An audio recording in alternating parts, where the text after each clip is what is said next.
Yeah. All right. Welcome back to another episode of Crypto and the Caribbean, the show where we cover all things crypto and Caribbean related.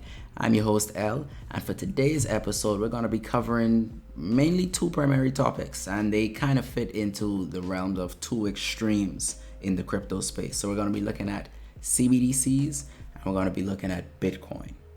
So the first story we have is coming out of Jamaica, where I'm going to give you all a status update on the progress of the launch or kind of launch of Jamdex, which is the Jamaican CBDC project that was launched earlier this year.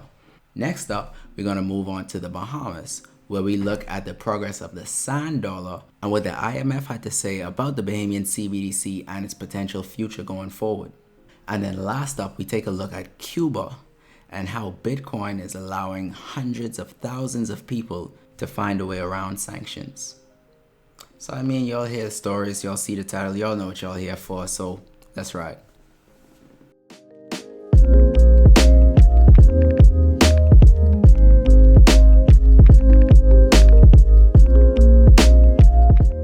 So over the past few weeks, we've talked about Jamdex, which is the Jamaican CBDC project that was recently launched in Jamaica.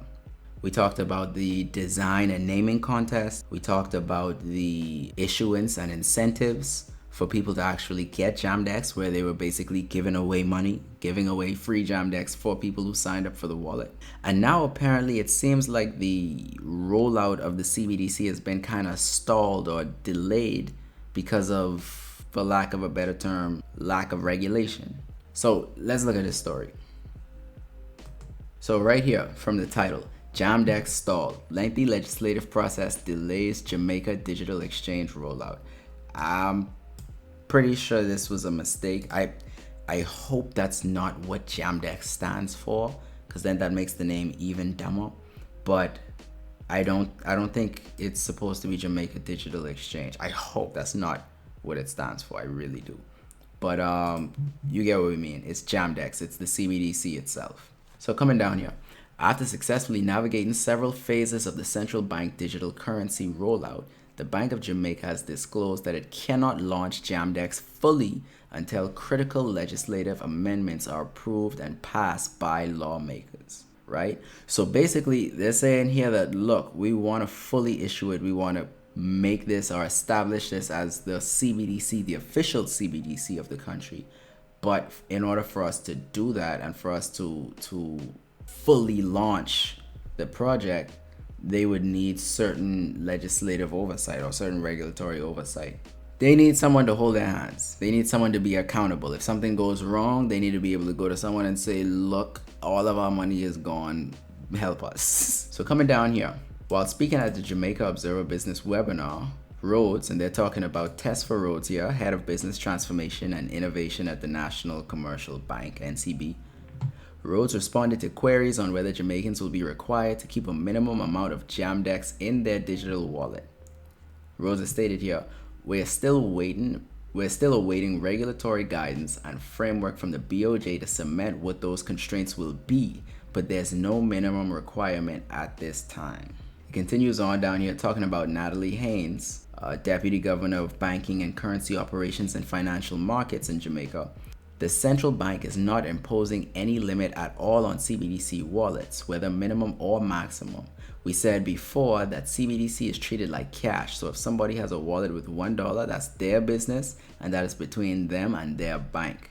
We're going to allow the banks to apply their own risk-based assessment to their customers and determine the limit for Jamdex for each customer. So basically what she's saying right here is, look, once you get that Jamdex, that's your business. The banks could come up with whatever they want to do. The banks could decide what rules they want to implement, what guidelines they want to do, what restrictions they want to place, and y'all just do what y'all want to do from there. It's a free-for-all.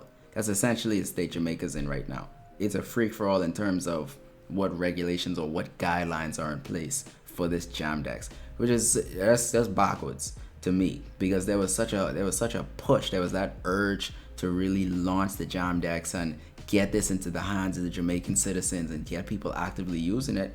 And now that they partially get the thing out, they don't know what to do with it. So it it is what it is. Going down here some more. In the absence of the framework Rhodes alluded to, Haynes pointed out that JAMDEX accounts will be guided by existing legislation in the Proceeds of Crime Act POCA amendment, which speaks to a tiered Know Your Customer or KYC model. And basically what they're saying in this next paragraph is describing how this tiered KYC model allows more leniency in terms of the requirements or the restrictions and guidelines used for any Know Your Customer protocols. This last sentence here, this essentially means that Jamaican will require less in terms of actually meeting the identification requirements to open a JAMDEX account. So all in all, this sounds wonderful for like a free market. This sounds amazing for like anarchists or people who really believe in the core ideals of crypto, which is the decentralization, the openness, the self-sovereignty and independence. I mean, this kind of fits that. It's like, look, we ain't really asking you for too much. You bring your little license or one kind of government issued ID, like they say here. You show us that, you get your money, and then whatever you do with that is your business. That sounds wonderful to me.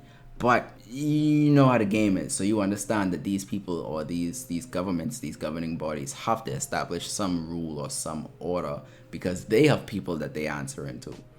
I mean, realistically, I won't be surprised, and we'll touch on this a bit more when we get to the Bahamas story, but I won't be surprised if all of this going on in Jamaica right now is a result of a tap on the shoulder that they might have gotten from governing bodies like the IMF, because that international pressure that international pressure tall, that international pressure is very persuasive, especially for these smaller nations. And coming into something like a CBDC, coming into anything loosely tied to the crypto space as an independent country, it can be threatening to the powers that be.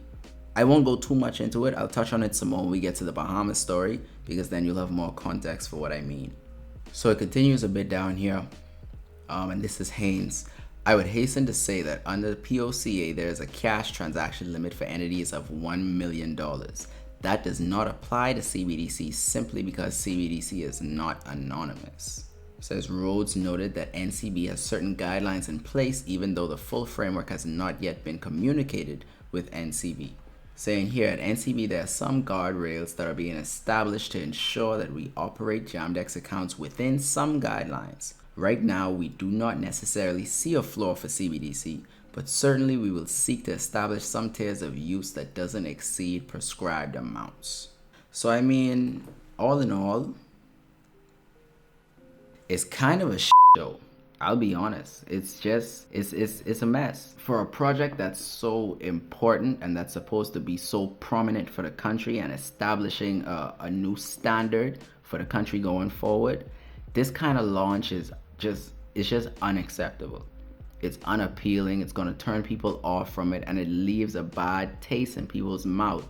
And if this is their first if this is their first foray or first experience or first venture into the crypto space, and it's this unregulated, uncertain, unsure what's going on nonsense, and people are going to be less likely to be interested in trying to pursue or learn about other aspects of the space that possibly could work better in that space.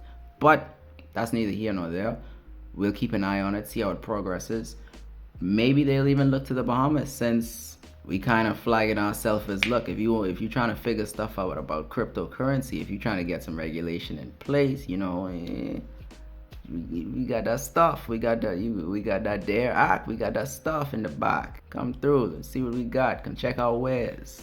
Maybe Jamaica might come through shopping for new policies or new ideas on how they can regulate their stuff. Maybe the Bahamas is setting up a blueprint that other Caribbean countries could use. Who knows? We'll see though. Next up, we're going to be talking about the Bahamas and the IMF, or the International Monetary Fund.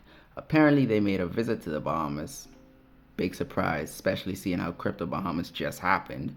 And on this visit, they kind of graded us, I guess.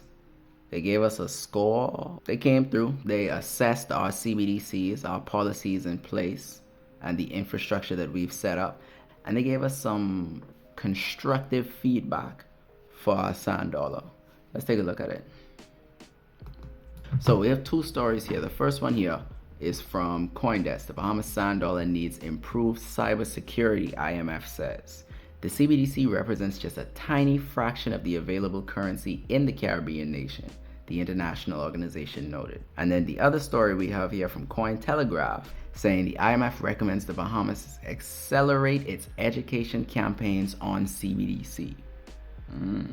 In addition to recommending the financial education of the public in the Bahamas, the IMF hinted at the importance of a robust supervisory and regulatory framework for digital assets. So before we even get too much into this, I just want to say, why is this your business? Why is this your business? Why does the IMF have the right or have the power to come in here and tell us? Because I know we can listen. Like, I know for a fact, everything they said, that's law. Like, that's what it is. But, like, why? We know why, but why? Anyway, so coming down here, first up, the Bahamas CBDC, known as the Sand Dollar, needs better reach and more security to achieve its aim, the IMF said in a review published on Monday. In a survey of the Caribbean nation's economic and financial policy, the IMF noted the sand dollar represents only 0.1% of currency in circulation. So, I mean, we already know this. We've firmly established by now no one uses the sand dollar. It's fully launched. It sounds good. It looks good on paper. It makes us sound good when we go to other countries and talk about we got the first CBDC. No one's using it. People barely even know about it. It's so under the radar, it's non-existent. The country's central bank should continue strengthening internal capacity, including on cybersecurity and the resilience of systems associated with the sand dollar, said the IMF, adding that there are currently limited avenues to use the sand dollar. Even the IMF came through. The IMF came to our country and told us, bro, no one is using this. What are y'all doing? No one is using, no one's touching it. There's not even many places for people to use it if they were using it. So like the infrastructure, they just highlighted some infrastructural issues, I guess you would call it. Coming down here, Bahamas authorities plan to expand public information campaigns about the CBDC in response to the report, said Philip Jennings, the IMF executive director responsible for that country. The IMF executive director responsible for that country. You are responsible for the Bahamas? The IMF has a director responsible for the Bahamas. Bro.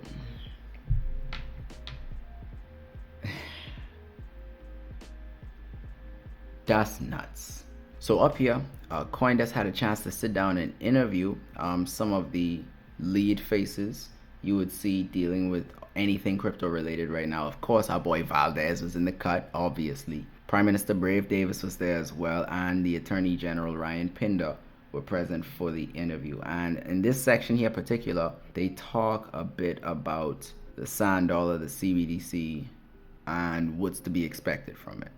Finally, the Bahamas is unique for launching one of the world's first central bank digital currencies, the sand dollar. But since its launch in October of 2020, is it actually being used? The creation of the sand dollar was rather innovative, and the Bahamas led the way in central bank currency on the digital currency. You would note that we issued a policy white paper as a government to signal to both the domestic industry, but also globally what the policy direction of the country is going to be with respect to digital assets. Part of that is encouraging uptake by the domestic population in the sand dollar. We have made an announcement that we're going to allow citizens to be able to pay taxes and government fees utilizing the sand dollar. Our Clearing Bank Association has joined the central bank to be able to bank sand dollars through their commercial banks. We're also looking at and working with the regulators to allow Bahamians to be able to utilize B dollars and the sand dollar to access other digital currencies through exchanges and the like. So we have a number of policy initiatives that we've announced last week that are aimed at gearing and bringing Bahamians into the fold of utilizing digital assets, both as consumers, but also as participants in the industry, whether it be entrepreneurs, whether it be creating a professional basis for that. So that's key in our policy initiative. Now, keep everything he said in mind. He talked about the expansion of the use and the spreading of the sand dollar to get it more not just in public hands, but more awareness, more use, more utility, and more clarity on how it can be used, what it can be used for, and I guess what the benefits of that would be. Let's jump over this next article real quick. So the IMF recommends Bahamas accelerate its education campaigns, right? So it says here, reporting on a consultation with the Caribbean nation on Monday, the IMF said its executive directors recognized the potential of the sand dollar to foster financial inclusion, of course, and recommend the Central Bank of the Bahamas accelerate its educational campaigns and continue strengthening internal capacity and oversight. The consultation was somewhat of a departure from several of the IMF's previous warnings to many countries against the adoption of digital assets, but many of those did not include CBDCs. Now, for context here, I'll add a bit more context. For those of you who aren't deep into the crypto space or you don't actively watch any news or updates from this space, a huge thing that recently happened in this past week was the crash of one of the top CBDC projects, the Terra Luna Terra USD project. It was covered extensively in the Gentlemen of Crypto Daily Show, and I even gave you a summary of it in the newsletter. So if you haven't signed up for that, make sure hit that down there too. Anyway, back to business. So to summarize the story, there was a supposedly stable coin that was supposed to be pegged 1-to-1 to the US dollar, and it used a special algorithm to connect the stable coin to the tethered coin, and through algorithms and magic, it was able to maintain the dollar peg, the 1-to-1 peg. But that didn't happen, and well over $40 billion was lost in the span of a week, in the span of a couple of days actually. So with something that massive recently happening, a lot of these larger monetary bodies who already see crypto as a threat, who already see them as opposition to the status quo and opposition to the existing infrastructure, with something that major happening with what was a top 10 cryptocurrency, both of them, the Tether and the stablecoin, were both in the top 10 by market cap. If that could happen to that, they definitely want to cross their I's and dot their T's, or the other way around. You get what I mean? They want to make sure that these CBDCs going forward are safe, and by safe I mean completely compliant to whatever they need and require, so that they can easily manipulate it, so that something like Luna doesn't happen again. At least not if they're tied to it. So bringing it back to this, it says here the recommendation came following the conclusion of an Article 4 consultation in the Bahamas last Wednesday. According to the IMF, during such a consultation, a team of economists visits a country to assess economic and financial developments and discuss the country's economic and financial policies with government and central bank officials. So they coming in and giving us a grade. Wonderful. So all in all, I mean, it's pretty cut and dry. The IMF is coming in to make sure that there's no stone left unturned. When this CBDC fully launches, because it's technically launched, but is it really launched if no one uses it, if no one knows about it, if barely anybody's heard about it? But one thing I do know for sure that's to come, coming from this, is that there's going to be a heavy push for the CBDCs now.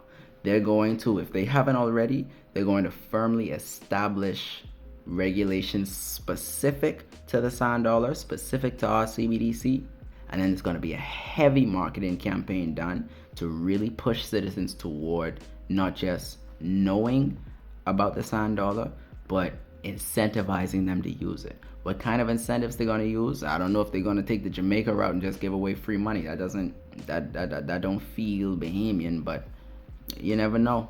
But that's a guarantee I could give you. Before this year is done, mark my words, today, what is it? By the time you watch this, it'll be March 14th, 2022. On this day, you heard me say it right here. In 2022, you are going to see a lot of marketing for the sand dollar. You're going to see a heavy push for people to learn more about the sand dollar and start to get used to it as a, not really an alternative, but almost a replacement for the physical Bahamian dollar. I'm telling you folks, that digital future ain't coming, it's already here. This is the time to wise up on this stuff. And this brings us to our last story, La Revolución de Cuba. We're going to be taking a look at Cuba and how hundreds of thousands of Cubans are using Bitcoin to skirt their way around sanctions. So check this out. Story here, Bitcoin Magazine. 100,000 Cubans are using Bitcoin in response to U.S. sanctions. A report from NBC News states over 100,000 Cubans are using Bitcoin and other cryptocurrencies to escape harsh conditions created by international sanctions. So the summary up here, these 3 bullet points. The adoption of cryptocurrencies was driven largely by mobile internet access, which was only provided to Cubans 3 years ago. The need for sovereign monetary technology spawns from sanctions placed against Cuba, preventing the use of international standards of money. Now, before we even get too far into this, what you're really seeing here at its core is the true reasoning behind Bitcoin. It's a bit of a tangent, but just bear with me. This can only take like 30 seconds max. But this is what Bitcoin was intended to do. This is what Bitcoin was intended to be used for. Not specifically to get around sanctions, but so that you can establish an independent, sovereign identity for yourself, and your money doesn't have to be tied by any politics that are related to geographically where you are, where you come from, where you grew up, where you currently live. It's not tied to any of that. It's completely independent and it's fully functional 24/7. All you need is internet access. That's what Bitcoin, not crypto, Bitcoin was made for. Back to the story. So it says here, one particular cafe owner named Nelson Rodriguez was interviewed by NBC due to his acceptance of Bitcoin and other crypto. In explaining what made him decide to accept crypto as a payment, he said, "I like crypto because I believe in the philosophy at its core, people." And he's saying, that philosophy refers to the idea that money should be sovereign, meaning it should belong to those who have earned it, and also that money should not intentionally devalue over time. That's another thing too, but we ain't gonna get too much into that. These particular ideals have clashed with both the local government of Cuba and international sanctions, often placed by countries such as the US on Cuba. So a lot of the payment service providers that we're accustomed to in first world countries here, like the States, like PayPal, Revolut, Zelle, these things that we normally just take for granted in a sense, because there's so many. We not only have them, we have options. So we can choose which payment providers work best for us, have the lowest fees. We can compare them, see what perks, what services, what's the ideal one for us. But in places like Cuba, they don't have access to these resources because of the sanctions and the laws in place that the people living there have absolutely no control over. If they were to establish a business, or if they were to have an online business or an online presence that required international trade, they wouldn't have access to any of these resources or any of these tools. Now it says here, PayPal, Revolut, Zelle, many other forms of internationally accepted forms of credit or debit cannot be used by Cubans due to sanctions banning the services. Many institutions such as JP Morgan and Deutsche Bank have reportedly faced multi-million-dollar fines for providing services to Cubans.